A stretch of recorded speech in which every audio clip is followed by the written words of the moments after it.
Hello বন্ধুরা, cook and share চ্যানেলে স্বাগত। আজকে আমি বানাবো চিকেন চিজ ফিঙ্গার্স। এই রেসিপিটি কিভাবে বানিয়েছি আপনাদের সঙ্গে শেয়ার করব। চলুন তাহলে দেখে নেওয়া যাক। এখানে একটা কাঁচের বাউল নিয়েছি, ওর মধ্যে নিয়ে নিচ্ছি বোনলেস চিকেন 150 গ্রাম, টেস্ট অনুযায়ী salt, half teaspoon garlic paste, half teaspoon ginger paste, 1 teaspoon red chilli powder, 1/4 teaspoon garam masala powder, 1 teaspoon onion chop, 1 tablespoon cornflour, grated cheese নিয়ে গ্রেট করে নেব। হাফ টুকরো মতন গ্রেট করে নিচ্ছি। এবার ভালোভাবে মিক্সড করে নেব। মিক্সড করতে গিয়ে যদি চিকেনটা নরম হয়ে যায় তাহলে অল্প একটু কর্নফ্লাওয়ার অ্যাড করা যাবে।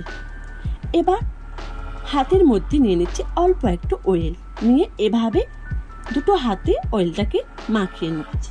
এবার চিকেন অল্প একটু কেটে নিচ্ছি। কেটে দুটো হাতের সাহায্যে লম্বা লম্বা ফিঙ্গার আকারে বানিয়ে নেব। বানিয়ে এখানে একটা প্লেটের মধ্যে 2 টেবিল স্পুন ময়দা নিয়েছি। ময়দার মধ্যে ভালোভাবে মাখিয়ে নেব। মাখিয়ে প্লেটের মধ্যে রেখে দিচ্ছি। এইভাবে একে একে করে 6খানা বানিয়ে নিয়েছি। এখানে প্লেটের মধ্যে একটা ডিম নেব, ডিমটাকে ফাটিয়ে নিচ্ছি। ওর মধ্যে দিয়ে দেবো 1 চিমটে সল্ট, 1 চিমটে ব্ল্যাক পেপার দিয়ে ভালোভাবে ফিটিয়ে নেব। ফেটানো হয়ে গেছে।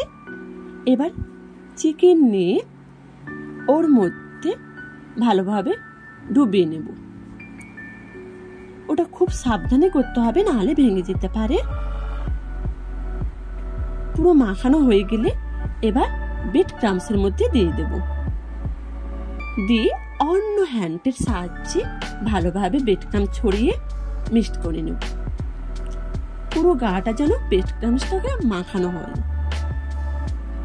এভাবে বানিয়ে নিচ্ছি। বানিয়ে প্লেটের মধ্যে রেখে দেব 30 মিনিট।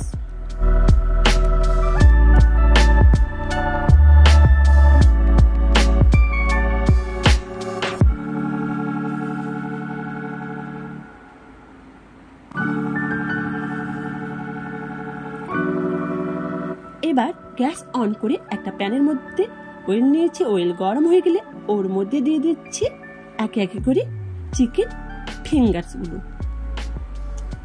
এখানে আমি 6 পিস দিয়েছি। আর গ্যাসের ফ্লেমটা লো টু মিডিয়াম রেখেছি।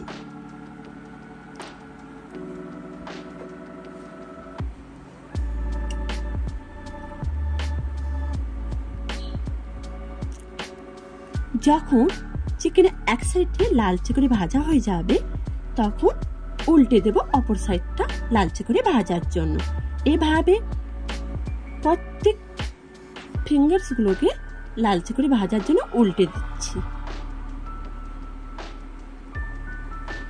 পুরো সাইডটা যেন লালচে করে ভাজা হয়। দেখতে পাচ্ছেন এখানে পুরো ফিঙ্গারস গুলো লালচে করে আমার ভাজা হয়ে গেছে।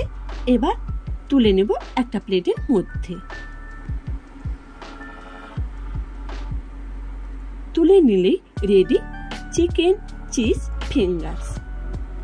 এই রেসিপিটি আপনাদের ভালো লাগলে বাড়িতে বানাবেন এবং কেমন হয়েছে আমার কমেন্ট বক্সে জানাবেন। আমার তো এই রেসিপিটি খুবই ভালো লাগছে, খুব খেতেও দারুণ। আপনাদের এখানে দেখাচ্ছি একটা ভেঙে। দেখতে পাচ্ছেন ভেতরে কত সুন্দর স্মুথ নরম। উপরে যেমন মুচমুচে, ভেতরটা ঠিক তেমনি নরম। এই রেসিপিটি যদি আপনাদের ভালো লাগে লাইক কমেন্ট শেয়ার করবেন। যারা আমার চ্যানেলটিতে সাবস্ক্রাইব করেননি তারা সাবস্ক্রাইব করে দেবেন এবং বেল আইকন প্রেস করতে ভুলবেন না। এরপরের ভিডিও আবার দেখা হবে। ততক্ষণের জন্য বাই বাই।